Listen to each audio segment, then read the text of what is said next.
అనుభవరీత్యా ఒక చిన్న విన్నపం అటు కార్యకర్తలకు ఇటు ఎమ్మెల్యే గారికి చేర్చాను. మన కందుకూరులో ప్రస్తుతం నడుస్తున్న అన్నా క్యాంటీన్ ఒక దేవాలయం లాగా పేదవాడికి భాషిస్తున్నది.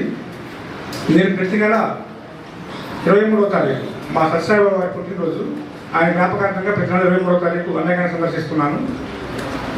మన తెలుగుదేశం పార్టీ కార్యకర్తలను సానుభూతిపడము అందరం కూడా కనీసం 6 నెలలకు ఒకసారైనా మన అన్నా క్యాంటీన్ని సందర్శించి మన పార్టీ చేస్తున్నటువంటి ఒక మంచి పనిని 10 మంది నోట పలికేట్టుగా చేయాలి. అది మనం చేసిన మంచిని, చేస్తున్న మంచిని, ఇక్కడ జరుగుతున్న మంచిని చక్కటి ప్రచారం కల్పించిన వాళ్ళం అవుతాము. ఇసుక ఇక్కడ చాలా తక్కువ ధర దొరుకుతుంది, మట్టి తక్కువ దొరుకుతుంది.